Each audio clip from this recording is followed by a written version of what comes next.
Hey everybody, this is Javier Valderrama's Planet Texas podcast. I have Dr. Charles W. Powell. I brought him on because he has a special story and I wanted him to come on and share with it. It's a story that we need to tell people. He has a rare eye condition that he just recently been battling for 13 years? Yes.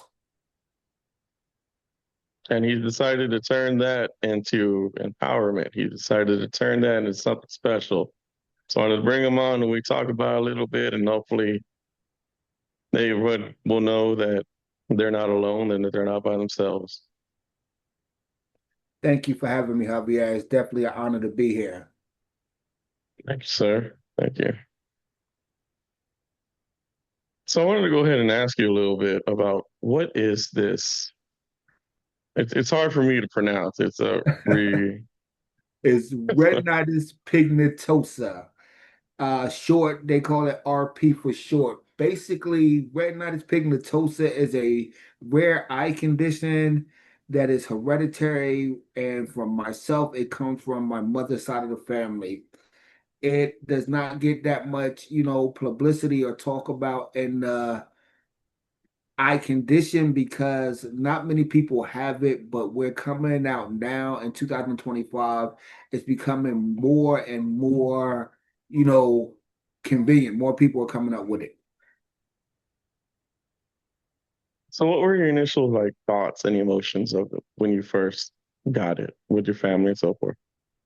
Well, basically, my grandfather, my mother's father, was totally blind, and I grew up with him, you know, around and seeing the things that he can do. So I always knew that I had retinitis pigmentosa, but I never even considered the fact that I would lose my vision completely. A lot of people who have it, they just get poor eyesight, they wear glasses, and as they get older, they lose their sight. For me, myself, I grew up in the New Jersey and New York area, so I didn't want to wear glasses. So as soon as I got old enough and thought I was cool, I got the eye surgeries, the laser surgeries, and things of that nature. And I stopped wearing glasses. So that is one of the reasons they can't tell me why when I lost my vision, was it due to the surgeries or this due to the condition? But for me, 13 years ago, I woke up and it was crazy because I had vision on the top part. It's like my vision was cut in half. I could see a little bit over the top, but at the bottom, I couldn't see anything. And I had no idea what was going on. So I had my fiance call the eye doctor and she set up an eye appointment for 3 days later, I believe it was. So we was dealing with that day, but the next morning when I woke up, I was totally blind. I couldn't see nothing. So you mentioned your fiance, which is she your wife now? No, we still engaged. Still engaged. So I believe, you mentioned your fiance, and I know you have a daughter. So yes. what impact were they of you? What did they do for you when it came to dealing with this? Oh my God. This is where it get kind of, I'm not gonna say complex or difficult.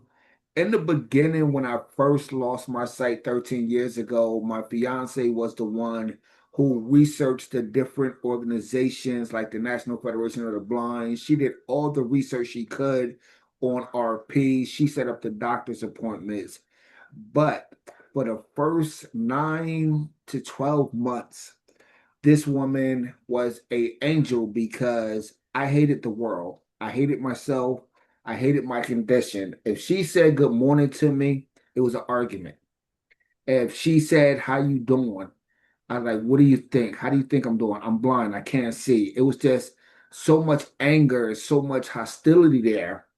And she stuck by my side with that. I basically lost myself. I went on a 9 month drinking binge. I woke up drinking. I went to sleep drinking. I didn't come out of my room. If I came out of my room, I didn't want to hear nothing from no one. And at the time, I had a 5-year-old daughter who was and still is my world. She's 17 now, about to be 18. But I didn't interact with her. I didn't play with her. I didn't do nothing. I just wanted to drink. Honestly, I I didn't want to hear nothing. It was a steady argument. Only thing I wanted to do is drink and argue and just hate the world.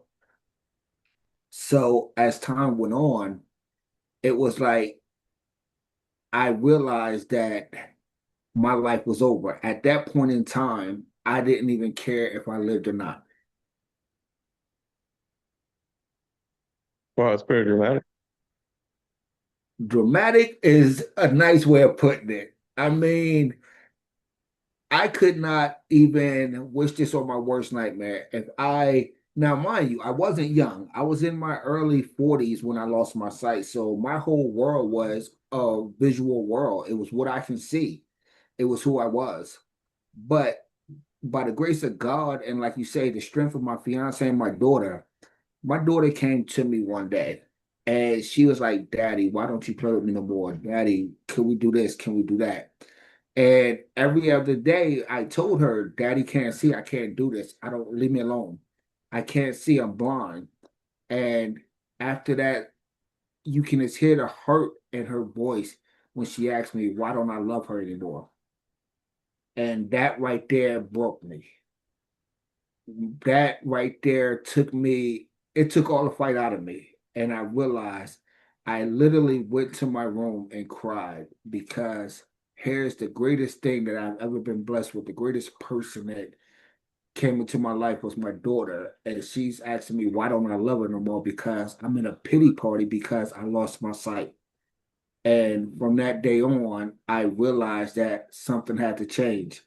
My daughter was even, she got to the point where she said, when I told her I was blind, I can't do it, she was like, Daddy, I'll close my eyes and be blind with you and we still can play. So she is the one who gave me the strength to actually stop drinking as much every day, look for different resources. And that's when my fiance, when she seen that I was willing to fight back and I was willing to, you know, get back in the game, she started researching places like the National Federation of the Blind, the Division of Vocational Rehab here in West Virginia. And it was actually a chapter of the National Federation of the Blind right here in our community. So she is the one who reached out to them. She made the phone calls, found out when their next meeting was, and asked, could we join them? She told them my situation, and they invited us out there. Now, mind you, at the time, I'm just getting to the point where I want to fight again, but I really haven't accepted the reality that I'm blind. So I didn't want nothing to do with these people. I didn't want to talk to them. I didn't know them. I didn't want to be affiliated with blind people. But for the love of my fiance and because I told my daughter that I was going to try, I went to this meeting. And that meeting actually was the stepping point, the starting point where my life was going to change. So I ask you how those meetings actually are.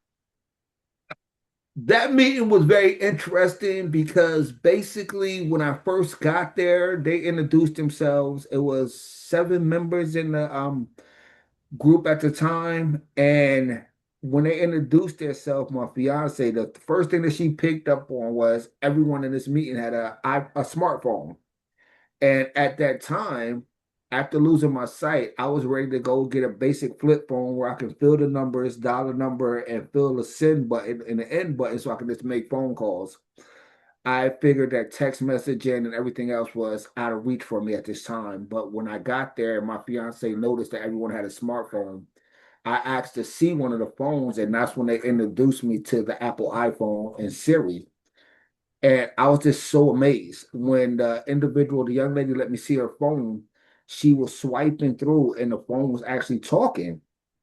So she showed me how she checked messages, how she made a phone call, how she sent emails all through dictation. Now, at this point, I was just blown away. So I actually left that meeting that day and went to Radio Shack and got me a Apple iPhone. And that was the first piece of technology that I used when after I lost my sight. Until the day I still use Apple products. So what other products are available for the blind? Oh my God, there are so many. I use the Victor Reader, which basically is a digital talking book. It take SD cards that you can download books on them, you can take notes on them. The Victor Reader Trek, it actually has a navigation, which is a GPS on it, which basically if I'm out walking in a community or somewhere, I can hit a button and it tells me where I am. It tells me if I'm coming up to a cross street and how is it cross? Is it three-way or four-way crossing? We have the Oralcam My Eye, which is a device that I can hook to the side of my glasses, and it actually read menus, read text, read mail for me. We have the my computer. I use a screen reader called JAWS, which basically everything on my computer, it speaks to me. It tells me what I'm typing, it reads my emails. That's why it's funny because when I send communications out to individuals or I'm on a computer or on social media, LinkedIn or Facebook, everyone asks me, do your fiance put your post up? Do she do this, do that? And I'll be like, no, I have a screen reader which makes my computer accessible. It is so many different things out there, and those are just that's not even scratching the surface of all the technology that is out there for the blind and visually impaired. So it's a lot, yeah. So you prefer Apple? Apple always happens to have what you need. Yes. I mean, I'm not knocking Samsung or what do they call it? It's iOS and I forgot, I don't even know what to call it. Android. Yes, I'm not knocking Android because Android is doing much better. My fiance and my daughter, they're Android users. They use Samsung and they can turn on their accessibility to speak back or to talk back, what they call it.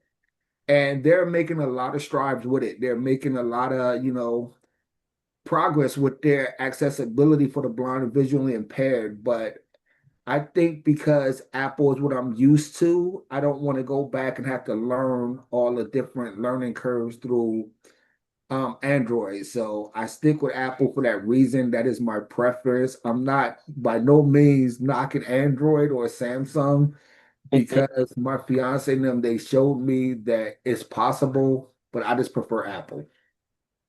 That's fine. That's fine. I'm an Android user, so Nothing personal. It's just no, no, no. I don't know why people get offended like that time to time. They're just like, it's almost like when we talk about Ford trucks and everything else. When we talk about the Cowboys. oh, see now I gotta stop you right there. I'm not a Cowboy fan. I'm a Giant fan because I'm a true New Yorker, but I won't hold that against you either. Thank you, thank you. I'm one of the delusional ones, anyways. It's Super Bowl every year until until we can't I get it. I tell you what, I do the same thing. Like they're screaming that the Giants is undefeated in preseason. I'm like, yes, we're gonna make it to the playoffs and Super Bowl this year, but reality always seemed to hit me. Yep. And then we got Jerry Jones fighting with the players right now, so we can't really. Such is life, Good my old friend. Jerry. So I wanted to ask you about how you were able to turn your disability into multiple degrees. You have a degree in business administration, and you actually have a triple master's in criminal justice. How were you Yeah. able to do this? Um, a lot of prayer by the grace of God and a strong support system in my fiance and my daughter. When it was funny because when I lost my sight, I was one of those to be like, okay, disability benefits. I was appreciated that they gave me disability benefits, but the reality of that was I knew I couldn't live off of it. I couldn't, contribute to my family's financial stability with that. So my goal was to see if I can make myself more employable. So basically, I met an admissions representative from our little business college, the West Virginia Business College. I seen her at a fair called the Blackberry Festival, and she had her little booth set up. And she stopped my fiance, telling my fiance about the classes that they had. Now my fiance is in the medical field, so she wasn't listening, but they had a nursing program, and a paralegal program, which was an 18-month associate's program. So my fiance listened to her, and I'm sitting there listening. And we went on and enjoyed the festival. When we got back to the house, I told my fiance, I'm like, well, look, I need to do something to make myself more employable. Now, mind you, before I lost my sight, I was always a hands-on. I was a manual labor type of guy. I worked in construction, I worked in landscaping, I just outside just doing that. So I said I need to do something to get a skill because I basically only had a high school diploma. And it did me good for all the years because I was good with my hands. So we talked about it and we went down to the local business college, the local junior college, which was the West Virginia Business College, seeing the same young lady who was at the fair. Again, she see me with my cane, she see me with, blind. So she thinks again, my fiance is coming to sign up. But when we told her that I want to sign up for their paralegal program, she's like, "You're blind." I'm like, okay, I got that part. I kind of realized that. And when she found out that I was serious, she was like, okay, your determination and your dedication to do this, I'll enroll you. So she enrolled me in the 18 months associate program for paralegal. And I had a couple of months. I think I met her in like July and the class started in September. So I got enrolled in that. And when September came, I caught the bus, the ADA, the Americans with Disabilities Act bus, to pick me up at my house and take me to the school. As soon as I got to the junior college, every professor who I was going to have approached me and they was like, well, we never taught a blind person. So how do we do this? And I was like, okay, I never learned as a blind person. So I guess we can learn together. So basically, I started in the 18-month program, and the Division of Vocational Rehab, one of the service providers that I had, they mentioned that, okay, we can get you a sighted assistant. So if you need help with something that, you know, you need sight for, they pay for me a sighted assistant to go with me to class. Now, this individual, they came with me to class, and the teachers let me, submit all my work through email instead of writing it down. I had digital books, and that's how we did it. If I had to do something like a test or a quiz right there in class, they had me and my sighted assistant go to another room. He read me off the questions, and I gave him the answer. He filled it in. So that was where it all started. And as I got through that program, going through that program, my law professor was actually a lawyer here in town. And by me not knowing, he was talking to a professor at one of the big colleges, Salem University, which is about 30, 35 minutes away from the junior college. And I didn't know they was even having conversations about me.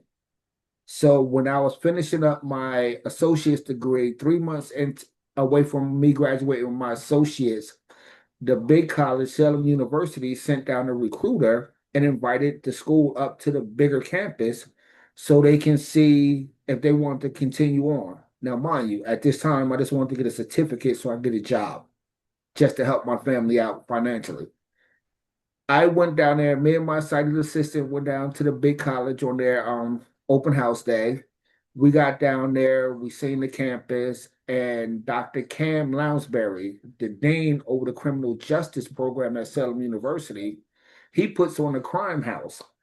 What it is a house that he set up, and a crime takes place there, and his students has to go through and figure out, see what happened and see if they can find out, how to investigate it.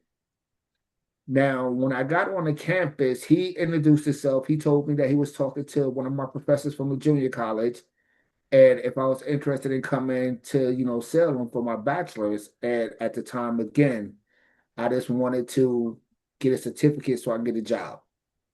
He walked me through his crime house.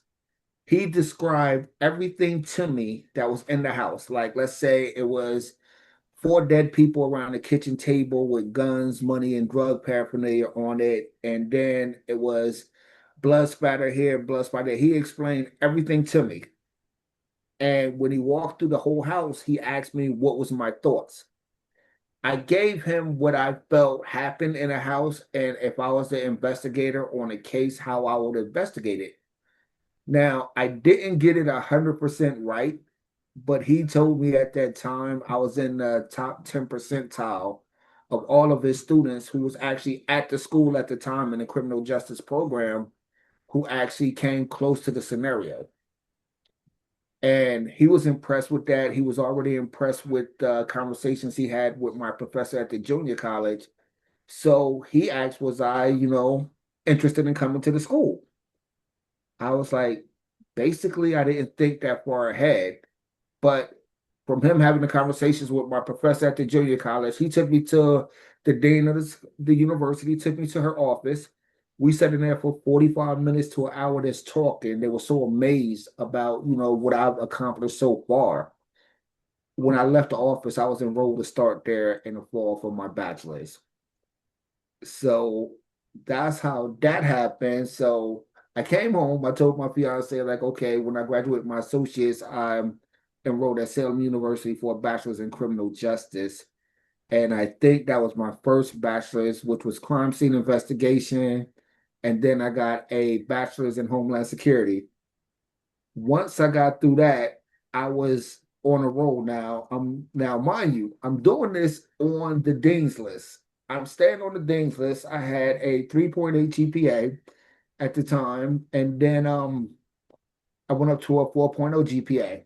I was inducted into the National Society of Leadership and Success my bachelor year.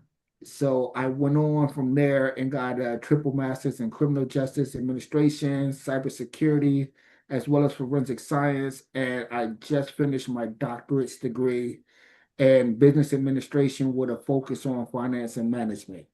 It's a lot. You got a lot done. Again, that wasn't my intention. I just wanted a certificate so I can get a job. That was my whole motivation. But as I went on, when I first finished my dual bachelor's, I put in resumes, applications to law firms, legal aid, everything dealing with law. I put in a resume too, and I wanted to just get a job. And believe it or not, I didn't get a job. So my thought pattern with that was maybe I need more education. Maybe I need to be smarter. So that's when I started my master's. And the funny story, I was so against just relying on disability benefits to, be financially stable. I was putting in applications everywhere. I had a dual bachelor's and I put in the application at Chick-fil-A for a dishwasher. And honestly, they called me and I told the lady who called me, like, listen, I'm blind. She said, okay. Because at this point in time, all the resumes I put in for the law offices, they will see my resume and they will call me, they will email me and come in for an interview. And it seems like every time that I get in there, the whole atmosphere changed. So I was just thinking, okay, it's just because I'm blind. So when the lady from Chick-fil-A called me, I told her I'm blind. So she invited me up for an interview. I got there, met with her, met with another manager, and I told her, I'm like, look, I just want a job to make money to help my family. I don't want to rely on disability benefits. If you show me which area I will be working in, I'll tell you I can do it. You give me the opportunity to prove myself, I'll show you I can do it. And I honestly told them, I'm like, right now, you don't have a dishwasher at all. So anything will be better than nothing. And they were so, I guess, taken back by my, dedication to work. They gave me the opportunity. And I actually washed dishes for 3.5 years while I was getting all of my masters. I was a dishwasher and going to school getting my master's in criminal justice. And at the time, I was still putting in resumes everywhere else. There's nothing wrong with being a dishwasher while you're going to school. There's a lot of people there's a lot of students I wish would do something like that. Exactly. And I I had a lot of people tell me, or they asked me, like, yo, why are you washing dishes with all that education? I was like, because it pays a job. It paid a paycheck. It helped me, provide for my family. So I washed dishes up until the point where I started Divine Visions in 2021. Yes, I think it was August of 2021. When I started Divine Visions, I just opened up a company for a name. I was just basically word of mouth doing a little bit of work. And with all the education I had, I was just like, okay, 2022, I'm going to take it serious. I'm going to quit my dishwashing job and dedicate all of my time to my business. So, being a man of my word, January 2022, I quit Chick-fil-A. I started focusing on Divine Visions. I was basically promoting on social media, helping people in the community, doing everything I can do with Divine Visions. And I started picking up momentum.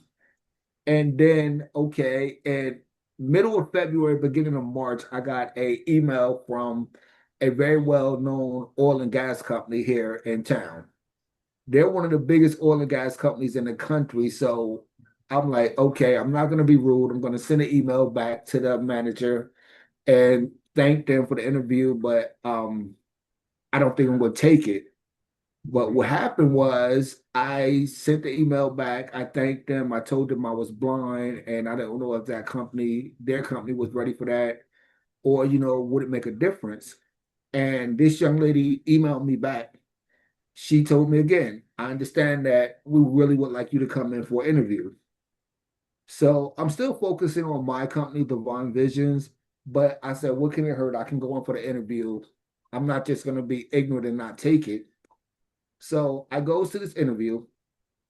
I get there and it's both of the office managers is in there. We get 5 minutes into the interview and the first manager say, could you excuse us for a minute? Do you mind if we step out for a minute? So I'm like, okay, sure. It's your office. I mean, I'm not gonna say no. So my first thought is, here we go again. The atmosphere is changing. I might as well pack up my stuff and leave.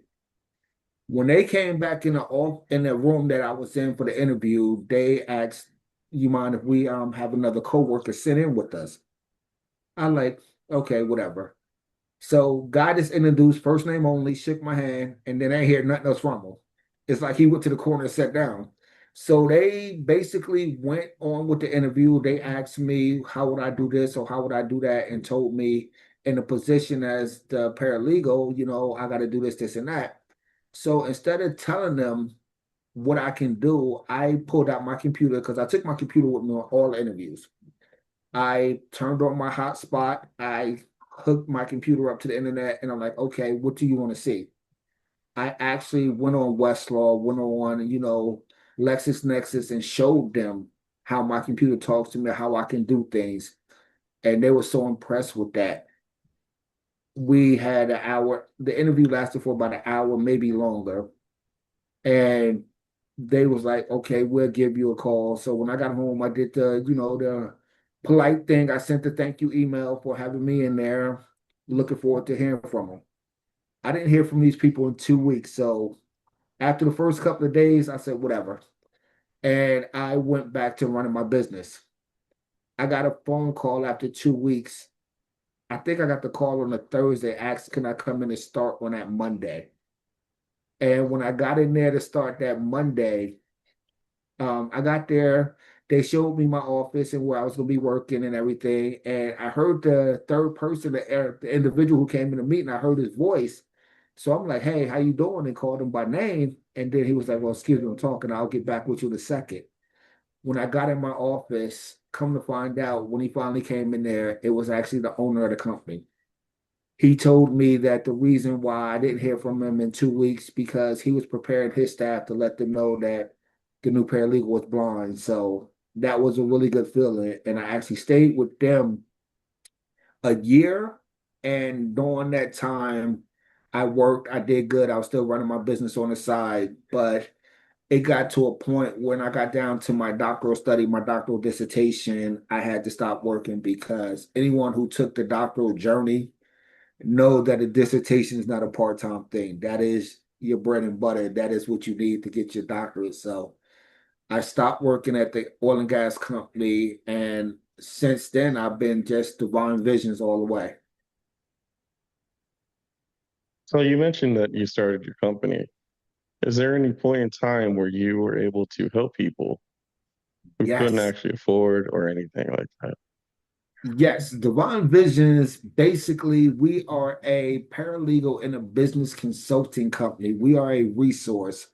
I have helped several people. One of my biggest standouts is a young lady came to me, not a young lady, an elderly lady came to me, and her grandson had got into a legal situation. The lawyers is asking her for like a $3,500 retainer and then another $5,000 for paperwork and stuff like that. And she actually heard about me through word of mouth through the community. And she reached out to me and she told me her grandson situation. She told me what the lawyers were saying and the price that they was asking. And she was on a fixed income. So basically, I told her, let me send me what you sent the lawyers, send me the paperwork and everything that he got from the courts, and let me take a look at it. And I said, I'm not making any promises, just let me take a look at it. And she straight told me, she was like, Charles, I'm on a fixed income with my rent and taking care of my grandkids. I can't afford, what the lawyers are saying, and I don't want his life to be ruined because of one mistake. So when she actually sent me everything that the court sent her and all the paperwork she had on it, what they was offering this young man as a plea bargain was ridiculous. It didn't even, if he went to trial and lost, he still wouldn't have got that kind of time, and it wasn't even a factor where this case would have went to trial. I reached back out to her and told her this is simple paperwork. He don't need a lawyer. He can represent himself pro se. And by representing yourself pro se, people don't understand you have the right to hire a paralegal as well as a legal consultant and a legal document preparer, which Divine Vision does. So she was like saying, how much is this going to cost me?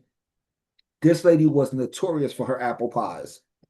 And I don't really like apple pie, but I told her, I got a birthday coming up. If you fix me an apple pie, one of your famous apple pies, I'll get the paperwork and everything done for you. I'll draw up everything, and the only thing you have to do is submit it. She was so happy. She made me the apple pie before my birthday. I drew up the documentation. I got the motions and everything set up. And then, I walked him through how to go in and submit him to the court, and by the time his court date came, everything would be situated. Young man put in all the paperwork, got everything submitted and everything. He ended up with 12 months of probation. So that is one of the things that made me feel like, one, I can help the community, I can give back, and two, it kind of gave me an ego boost by letting me know, okay, I do know what I'm doing. I'm actually pretty good at this, because the lawyers was telling them, well, with these charges, he's going to get no less than 5 years, but the DA is willing to offer him, if he plead guilty, she'll give him 18 months in the county jail. And that was the lawyers told them that was the best thing that was going to come out of this case. And like I said, after following all the paperwork and preparing all the documents for him, he ended up with 18 months probation, which was a small thing. It's not too bad. No, knowing it's going to be 5 years. Yes. All right, Mr. And Charles. Well, Charles, I wanted to ask you a question about this. So you have a motto, which is blind but not broken. I wanted to yes, ask you, what exactly does that mean? Blind but Not Broken is a movement that I started in 2022, and it is basically telling the world, telling society, we are blind, but we are not broken. We may not have sight, but we can still do everything that a sighted person can do, except for, the ride motorcycles, driving cars, and flying a plane. I am so tired of people, when you say blindness, they still see the person with a white cane standing on the curb with a cup begging for change. Blind but Not Broken is a battle cry, is a war call, and a call to action to let society know that we're still here. Stop overlooking us. Stop, discrediting us. If nothing else should show them I'm blind. I got all of my degrees after I lost my sight. I started my company after I lost my sight. Everything that I have accomplished, it was done without sight. So that is what my blind but not broken movement is about. It's letting everyone in society know that we just because we cannot see physically does not mean we're, non that we're useless. So you mentioned about the blind with the cane. What are some of the other misconceptions that people have about blind people? One of the biggest misconceptions when someone come to me and speak, they're yelling at me. And I tell them, I have no sight, but my hearing is very well. People feels like just because we're blind that everyone does everything for us. I still have people coming to my fiance telling her, "Oh, you dress him so nice." And my fiance is quick to tell them, "I don't dress him. He dresses himself. He's a grown man." Another misconception is that just because we're blind, we can't work, or just because we're blind, we can't do this, or we can't go out by ourselves. I will take my cane and walk to the store in my neighborhood. And actually, when my daughter was in elementary school, the elementary school is like 10 blocks from my house. I walked her to school every morning and walked up there to pick her up because her mother was at work. And 9 times out of 10, I didn't have my cane. I can count steps. I know my neighborhood so well, I can walk around my neighborhood without my cane. Now, my fiance say it's not a good idea because sometimes people got the habit of parking on the sidewalk where they shouldn't park at, or they leave stuff out and it can be a trip hazard. So, but the majority of the time, people think just because a person can't see that they're dependent on someone else to do everything for them. Like when we go to the grocery store or we go to Walmart, I use the Meta smart glasses. I can read, I'll pick up something, I'll read the label on it, I'll read this, I'll read that. I can tell what colors they are. And people just feel like just because we're blind, we can't do or we need other people to do for us. So those are the misconceptions that, oh, he's blind, he can't do this job, he can't do that job. You never know what we can do unless you ask us or give us the opportunity to show that we can do it. So I wanted to ask you about giving some advice about some people that are facing like life altering diagnosis. It doesn't have to be blind, it doesn't have to be deaf, it doesn't have to be any of it. It just has to be some kind of life altering diagnosis. What advice would you give since you've My experienced advice this? would be, regardless to what it is, if you still can take the first breath in, if you're still living, you still have opportunity. So thank God for one being still amongst the living, and know that your situation is not the end of the world. When I lost my sight, it was traumatical. It was devastating. I didn't only lose my sight, I lost my identity, but I learned, I struggled and reinvented myself in a new identity. No matter what you're facing, if you're still here, you're still living, there is opportunity for you to do something different. That should not stop you. It's all about your mindset, it's about the resilience, and it's about what that individual wants. I'm not going to say it's going to be easy because my journey was nowhere near easy. I went through the depression. I went through the alcoholism. I went through the points where I wanted to die. But my daughter, my fiance, was the catalyst to becoming the person that I am today. So, regardless to what your situation is, whatever you believe in, whatever higher power it is, supreme being, or even if it's just believing in yourself, know that your life is still here. Life is not over, regardless to what you're facing. And don't let a diagnosis be your final call. I know people who lost their sight who are blind who is comfortable with the disability benefits that they're getting and they don't want to do anything else but that. That is their choice. If they can accept that and they is okay with that, that's cool. But do not let nothing, a disability, a diagnosis, or any situation in life stop you from being the person that you want to be. Because it is you who makes the final decision. If you want something bad enough, you will go get it. Know that you're not alone.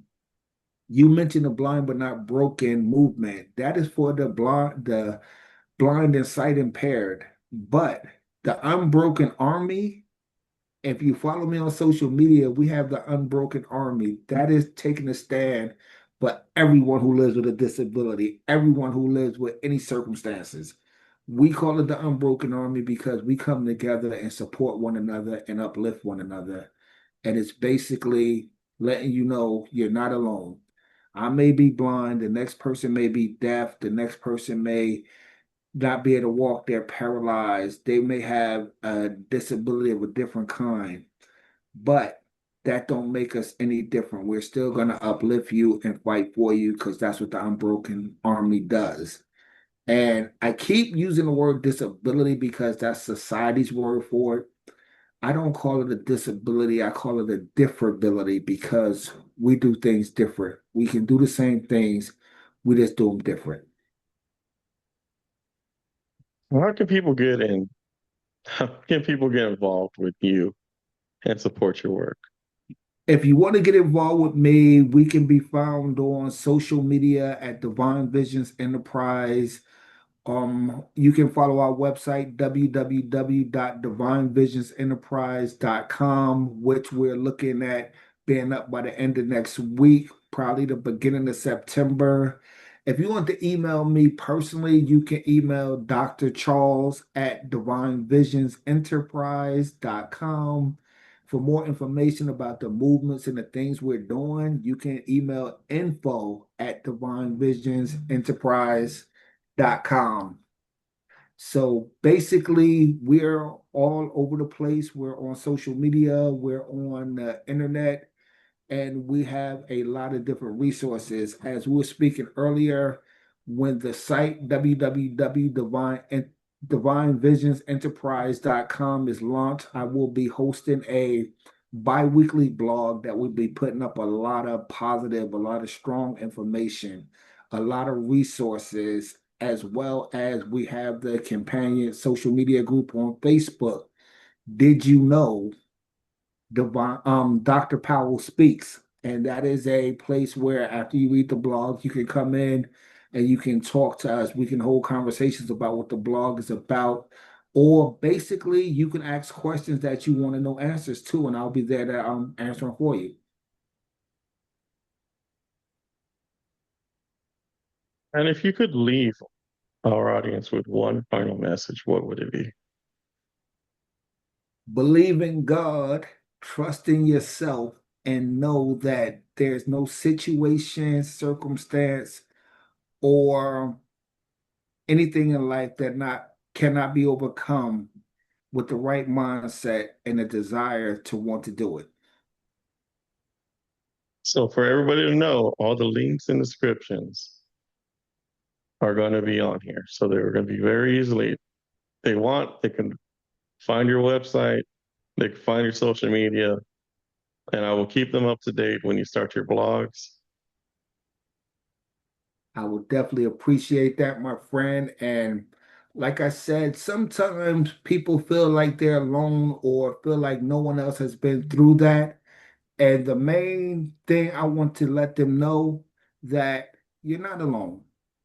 If you need resources, there's a lot of resources out there for the blind and sight impaired. There's a lot of resources for anything that's going on out there. And that is what Divine Visions Enterprise is. We are a hub for resources. So definitely. Or if you just need someone to talk to, I'm always there for that as well. All right. Thank you, Charles. Thank you for coming on, sir. Thank you very much.